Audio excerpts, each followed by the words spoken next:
Hi, everybody, come on in. Y'all, I decided to vibe with y'all today. I decided to vibe with y'all.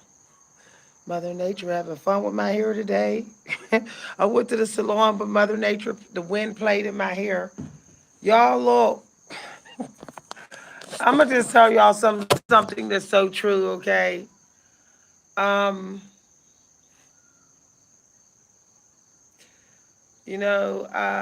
this world's not gonna get any better if there's not some changes. It's real sad that everybody think is smart with all this overprotecting energy. People are sitting up here saying they lonely, they don't have nobody, this and that, but everybody's on this protecting my energy so much type of stuff. People refuse to just say hi to people, refuse to just walk up to somebody and say, are you single? You want to hang out? Or do you have a friend? Or do you need a friend? I would like a friend, want to be friends. Nothing. I don't know why people are still so self-absorbed. A lot of people are self-absorbed and think they're not. People walking around so worried about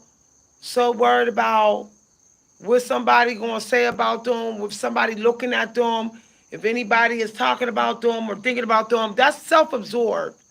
That could be narcissistic if you're so worried about thinking that everybody's focused on you when you out in these streets. If you're worried about what somebody thinking everywhere you go, that could be narcissism. That could be vulnerable narcissism. Y'all can't even say the word. Vulnerable narcissism is running rapid.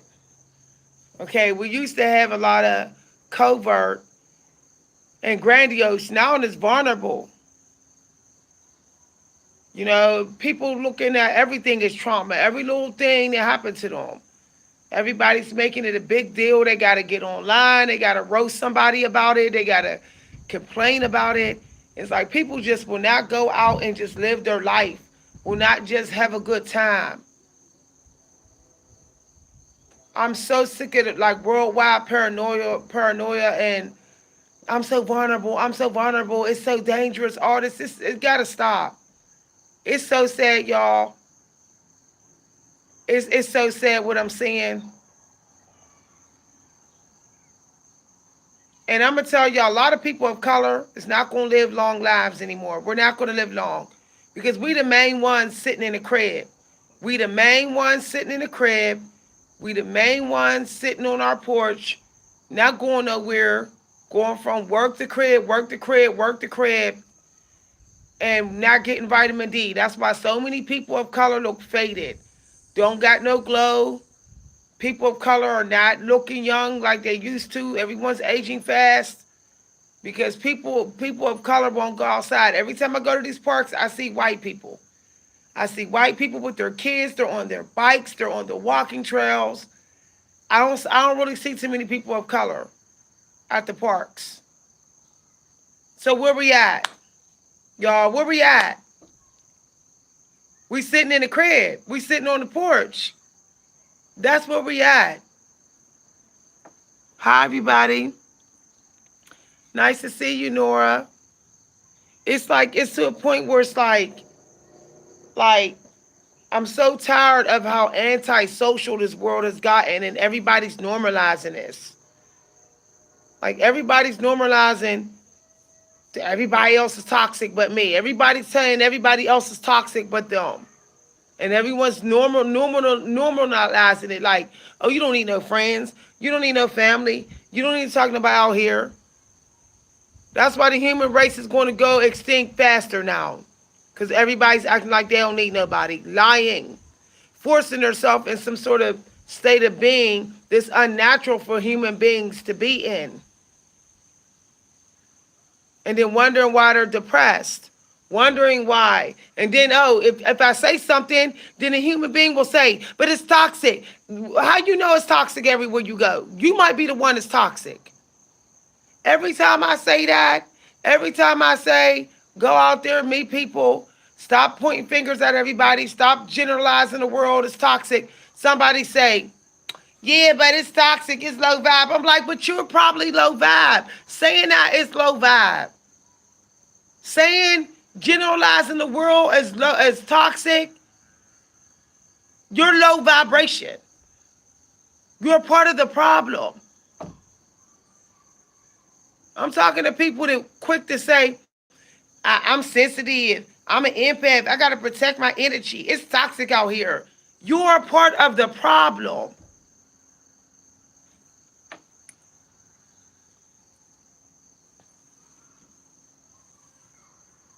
This is ridiculous. Who you running from? Who? Like, serious, I just want to say this to everybody. Who you running from? Who? People are living in paranoia. I'm running from complete strangers I haven't even met and I don't even know yet.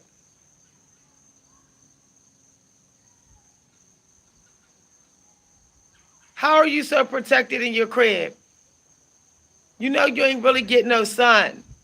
You know you're not getting fed by the Mother Earth.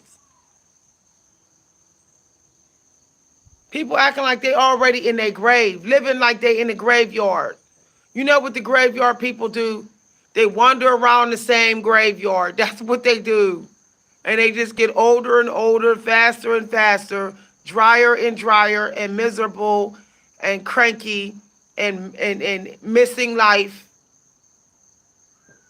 disturbing other dead person's sleep in the cemetery, disturbing each other's sleep with the low vibration. That's what walking dead people do, and that's what human beings are. A lot are walking dead, but want to say everybody else is. Go out there, and if you're not the toxic one, then go out there and prove that you're not. That's what I love to tell everybody who want to point fingers at everybody else. If you're not toxic, if you're so favored and you're so chosen, why are you hiding away? If you know God got your back, if you ain't afraid, if you claim you're not fearless, if you claim that this world is yours, this world is your land too. Why ain't you out in it? Like, why are you sitting in your house most of the time if it's your land too? I'm just hearing a bunch of hypocrites.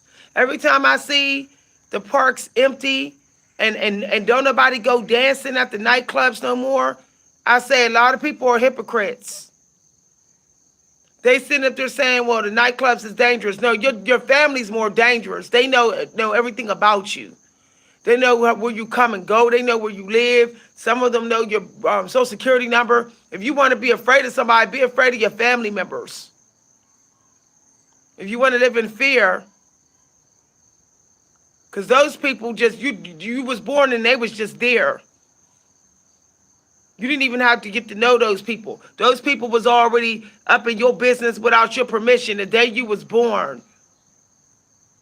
And yet they were still strangers. So if you want to be afraid of somebody, be afraid of them. But people sitting up here saying they're afraid of strangers.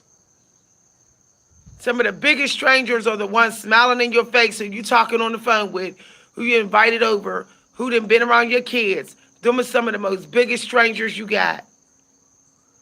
We'll talk.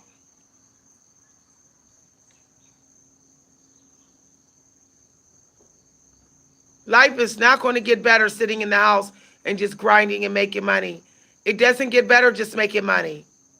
You have to get busy living. And if you're waiting to get rich to do that, then guess what? By that time, your body might be too declined. Then what? You can't even do half the things you wanted to do. Stop waiting until you get rich to go ahead and get busy living. I'm going to wait till I get more money, a lot more money. We wasn't worried about that in the 90s. The 90s was better because we wasn't coming from lack mindset. We wasn't even paranoid about the prices of things. We wasn't even worried about being told no or being rejected. We was that confident. It was on to the next. If a guy wasn't interested in me, I didn't care. I was on to the next guy. Period. This guy didn't do me right, bye. On to the next. If me and this girl fell out as friends, bye.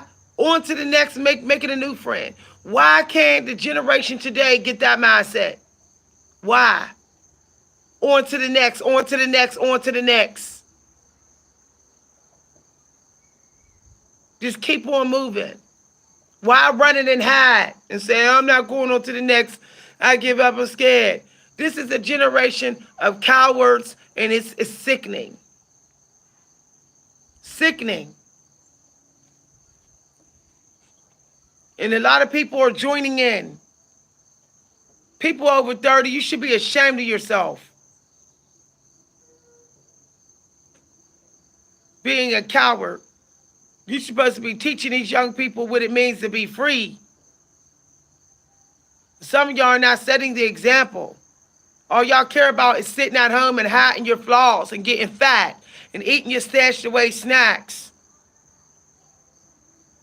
and crying inside. The 90s was better because we made the most of everything we did. When we went dancing, we knew that even if we didn't meet nobody on the dance floor, at least we had a good time. We danced. We released some emotions. We got our spirits up. And yeah, I've been in a couple clubs in which somebody was shooting. Did that stop me from going to the clubs? No.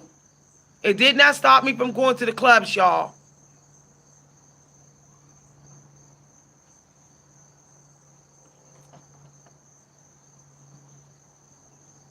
I'm so tired of this world being the way it is.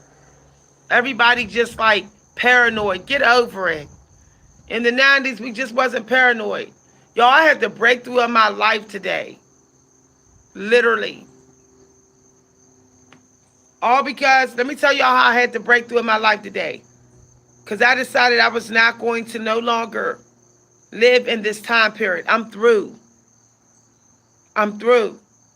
I listen to 90s music. I ain't listening to no other music. If it came out after the 90s, I'm not listening to it.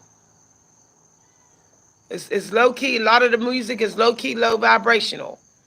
I went back to the 90s way of eating, snack adapted, had me like 2 pieces of candy. Stayed outside almost all day, like 7 hours outside running around. I went to the mall. I hung out I went to the gym. I went dancing in the park today. I went to the salon. I did a little shopping like we did in the 90s. We did it every day.